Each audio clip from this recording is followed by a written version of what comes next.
morning students.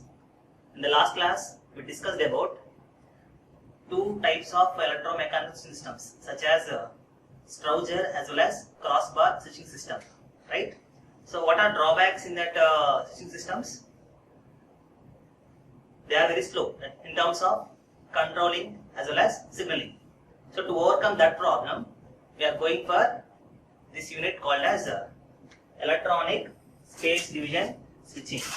Okay, the objective here is to improve the speed of controlling and signaling. Okay, so coming to introduction, controlling and signaling are the two important parameters in any switching system. Okay, in the previous cases, to perform these controlling and signaling, we use electromechanical parts. Therefore, they are very slow. Because of advancement technologies, we can replace those control subsystems such as signaling and control subsystems with the electronic switches or electronic components such as vacuum tubes, transistors, gas diodes, magnetic drums, cathode ray tubes. Okay. For example, what are the help of these devices? We can perform some signalings such as releasing the control functions such as translation of dial digits and also selective ringing for parity circuits. These are some of the examples, not all examples. They are some of the examples of controlling and signaling with help of the electronic devices. Okay. Now, what is the meaning of stored program control? Already in the introduction class, we discussed that these electronic switching systems uses stored program control concept, right? Now, what is the meaning of stored program control concept? So, in case of stored program control concept, we use a digital computer, okay, which stores some instructions to perform these controlling and signaling functions. Okay. So the nomenclature, so carrying out the exchange control functions through programs stored in the memory of a computer leads to nomenclature stored program control concept, right? We are performing the controlling and signaling functions with the help of a digital computer which stores some instructions or programs to perform these tasks. So generally the features of these SPC are full-scale automation of exchanges. For full-scale automation of exchanges, we should use these stored program control concepts in the electronic switching systems. And next one is common channel signaling. We'll come across this concept in detail in upcoming chapters. A very important topic. Common channel signaling. The name itself indicates we use a common channel for sending the signalings. Okay. Next one is centralized maintenance. What is the thing about maintenance? Maintenance means looking at the hardware components of the system. Automatic fault diagnosis. Since we are using electronic components, the fault may occur. So we have to detect it automatically. So with the help of the stored program control concept, we can able to detect the faults automatically. And one more application is feature is interactive human machine interface. Okay, that means you can able to understand the machine. Machine can able to understand the human language in terms of the program. Okay. So to perform all these features, what must be the requirement of the computer? Since I am using computer, a normal computer cannot perform these tasks. So for these telephones exchanges, we should use a separate digital computer with a different OS. That OS is suitable for performing the operations of a telephone exchange. Okay. So the system what we are using must be so much of robust. It should be robust in nature because this system should work for 24 hours a day, 365 days a year, and should be operate for 30 to 40 years without any faults. That means the digital computers what we are using for this purpose should have high fault tolerance. Okay, In such a way, you have to choose our digital computer to perform these control functions. So the world first electronic switching system known as number 1 ESS was commissioned by AT&T Laboratories in New Jersey in the year 1965. This is the first electronic switching system which uses stored program control concept named as number 1 ESS, electronic switching system. Okay, so nowadays all exchanges are equipped with this SPC only because of its advancements. Because with the help of a computer, we can able to perform all the controlling functions. Okay, so already before this SPC come into picture, already the network is full of with electromechanical switches, right? Okay, so to reduce the cost of the network, we cannot remove the network in a day, right? We cannot change the entire network in a day. So we have to change the components stage by stage, gradual manner. Therefore, these electronic space division switching system are of two types. One is electromechanical switching,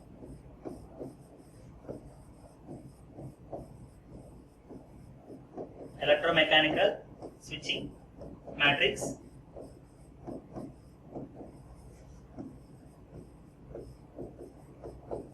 another one is electronic switching matrix plus SPC. Okay, we are controlling these equipments with the help of a stored program control concept. Okay, so there are types. First one is electromechanical switching, another one is electronic switching. The controlling and signaling is done with the help of SPC only, but the switching points may be a electronic switch or a mechanical switch. Okay, so these stored program control concepts are organized in two ways. One is called as centralized SPC, another one is distributed SPC. The name itself indicates centralized. What is the meaning of centralized? A single processor is used for controlling all the systems in a network. That is called as centralized SPC. What is the meaning of distributed SPC? We use multiple processors for performing controlling and signalings for different exchanges. Okay. Now in this class, we will discuss in detail about centralized SPC. So controlling equipments must be replaced by a single powerful computer. Okay. So for example, so if you see the diagram, so this is the diagram of the centralized SPC with no redundancy. So what is the meaning of redundancy? For example, a fault occurs for this processor, then what happens? The entire network will be shut down. So to overcome that problem, we will go for redundant processors. That means we are placing one more processor into the network. So whenever a fault occurs for this processor is going to perform the tasks. That is called as redundancy. So this is example for non-redundancy, because a single processor is going to perform all the controlling and scheduling functions, such as scanners, distributors. What is the meaning of scanners? The job of scanner is to detect signalings from the line units. Already we discussed this point, right? Line units. What is line unit? A line unit means nothing but link frames along with the associated hardware. It's called as a line unit. Okay. So the scanner job is to detect the signalings from the line units, and the job of distributor is to send the signalings to the line units. Along with this call processing, the processor must also done other tasks such as maintenance. So whenever some problem occurs to this memory, what happens? The entire network may be in trouble. So to overcome the problem, what we have to do? We have to store the status of these signals in a secondary memory. Okay. From the secondary memory, we are going to send the information to the another processor. From that processor, we can easily install it without wasting our time. If you don't use the secondary storage, what happens? For replacing this processor, it will take a lot of time. To overcome that problem, for a non-redundancy centralized PC, we are going for a secondary storage. Okay. So this is the operation of the centralized SPC with no redundancy. Okay. So what are drawbacks in this method? The time to replace this processor is more. Okay. So to overcome this problem, we'll go for a centralized SPC with redundancy. So in place of one processor, we'll put more number of processors. So all processors may do different tasks, may handle different loads. So along with this, you can also have some redundant sources. Not one scanner, you can use multiple scanners and multiple distributors. And also you can have multiple functional programs. So whenever some bug occur in any function means, you can use the redundant functional program. Okay. So this is nothing but a centralized SPC with redundancy.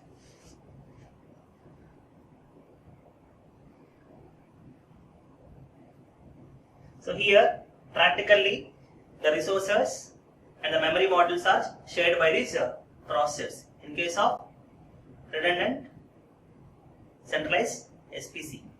Okay. So generally in the previous case I shown P processor, right? But in generally we'll go for a two process system. For centralized SPC we use a maximum of two processors. Hence the name dual processor. So two process configuration is most common in a centralized SPC. So when we are using two processors, we can use the name dual, right? So modes of dual processors architectures. So we can operate these dual processors in three different modes. One is standby mode, synchronous mode, another one is load sharing mode. The name itself indicates the standby mode. What is the meaning of standby mode? We use another processor supported to the main processor like this. So this is a standby mode architecture of centralized SPC. So this is processor is called as a main processor and this processor is called as a standby processor. So here the standby processor is kept inactive both hardware wise as well as software wise. Okay. So this processor is going to perform all the tasks such as establishing the calls, sending control signals, receiving control signals. Okay. All the status of this exchange are stored in this memory. So in the previous cases, this memory is not present, but we have a redundant processor. Okay. In the previous cases, before this, we don't have this redundant secondary storage memory, but we have a redundant processor in standby mode. So whenever a fault occurs for this processor, then this standby processor will come into the operation or bring into the operation. So but what is the drawback in this method? In this method, this processor doesn't know the status of the exchange environment. That is, what are calls originated, what are calls are processing, what are tasks performing by this processor. It doesn't know anything about that. So to overcome that problem, we are going to use a secondary memory. For every 5 seconds, this processor is going to store the status of this exchange environment in this secondary storage. Therefore, whenever a fault occurs, then what happens? Immediately this processor is going to scan the secondary storage data so that this processor will know the status of this exchange environment. But in this case, during the replacement or during the scanning of the processor, what are the calls that may originate? They may get failed. That's a drawback in this method of standby. In the standby mode, this processor may be in hot standby mode, or it may be a cold standby mode. So what is the meaning of hot standby? Means the power is on. Power is on to this processor. Okay, that is called as hot standby. What is the meaning of cold standby? The power is not given to this processor. It is turned off. Literally it is turned off. That is called as cold standby mode. Okay, so this is the operation of a standby mode centralized SPC. So what are the things you can observe here? It is simplex, right? Very simple. It contains two processors which are connected to a exchange environment.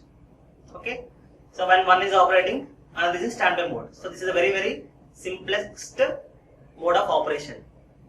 Here both hardware and software of one processor are active. Which one is active? That particular processor, hardware and software are active, and the remaining one is in off mode or standby mode. The standby may be in hot standby or cold standby. What is hot standby? Hot standby means the power is given to the second processor. Cold standby means the power is not given to the second processor. So the standby processor comes brought into light only when the fault is occurred. Right? So what is the drawback in this method? So during the reconstruction of the system, what are the calls that are originated during the process are get terminated. Okay. So the standby mode you can observe in two cases. If it is small exchange, if it is a large exchange. So in case of small exchange, by scanning all the status signals during takeover, okay, you can easily stabilize the system because it contains only few number of elements. If it is a small exchange, so only the calls that are being established at time of failure are disturbed. Okay. For large exchanges, you cannot within a given short time you cannot able to scan all the statuses. So for that reason, I already explained, we use a secondary memory. For small exchanges, this is not required, whereas for large exchanges, the stored memory is required. The secondary memory is going to store the status of these exchange environments for every 5 milliseconds. Therefore, whenever the fault occurs for this processor P1, then the secondary processor is bring into the active position, and this process is going to read the status of these exchange environments, and within less time it can able to bring into operation. Okay, this is about a standby mode operation for a centralized SPC for small exchanges and large exchanges. So next one is synchronous duplex mode. So in the previous case, the time taken, okay, to bring the secondary processor into operation is more. Okay, to overcome that problem, we'll go for a synchronous duplex mode. So here both the processors P1 and P2 are on only, but the processor P2 hardware is coupled. The processor hardware is coupled to the exchange, but not the software. Okay, in the previous case, both hardware and software are not coupled to the exchange environment, but in case of synchronous duplex mode, the processor P2, okay, whose hardware is coupled but software is not coupled to the exchange environment. So the coming to operation, here it uses two memories. It is going to use two memories. So both the processors are work together. So both the processors will know the data. whose calls are originated, whose calls are terminated, what are the resources used by the exchange environment. All the details are known to the both processor P1 and P2. But P1 will operate, but P2 will not operate. It knows. Okay. So here we have one comparator here in between the two processors. This comparator keep on comparing the information between the two processors. The two processors are having same information, then it will assume that there is no fault occurred. So whenever the data in the two processors is not matched, in that case the comparator is going to send a signal that some fault occurs to any one of the processor, P1 or P2. Okay. So whenever,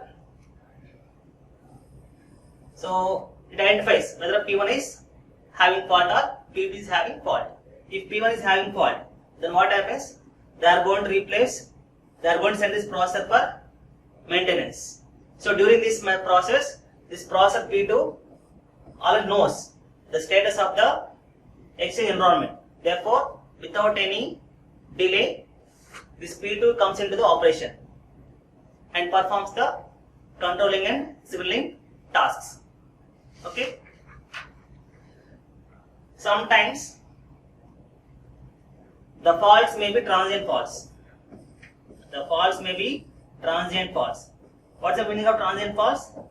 That faults may not repeat. That faults may not repeat.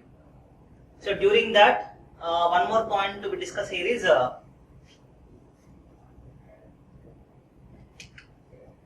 run checkcode program. So during the faults, the P1 and P2 are decoupled. Okay. So whenever fault occurs, so whenever the comparator is enabled, that means that whenever the comparator detects some fault is occurred in the system, then what happens?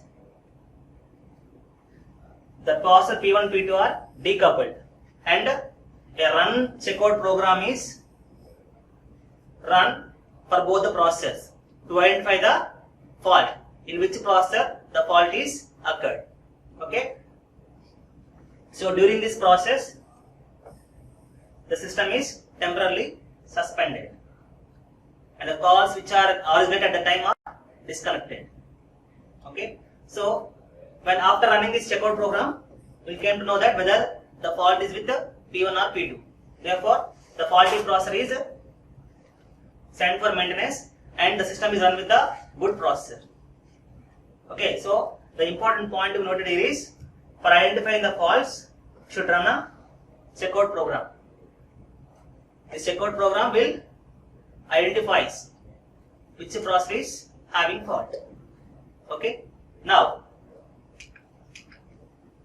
this point. So whenever the transient fault occurs, in that case, this comparator is enabled for a short duration. Okay. So this type of faults may not be diagnosed by this run checkout program. The transient faults may not be diagnosed by this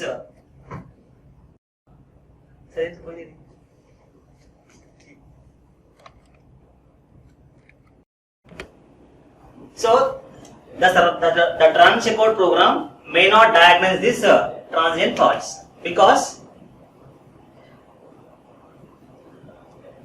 of that reason, we have to take three methods. One is removing one processor and running the system with a second processor. Okay, we are assuming that the processor one is having fault. Or remove the second processor and run with the first processor by assuming that the second processor is having fault. Or keeping the both processors and running system and assuming that it is a transient fault. Okay, so this is the method I am following in case of synchronous duplex mode architecture of centralized SPC. Okay, in the next class we will discuss the remaining topics. Thank you.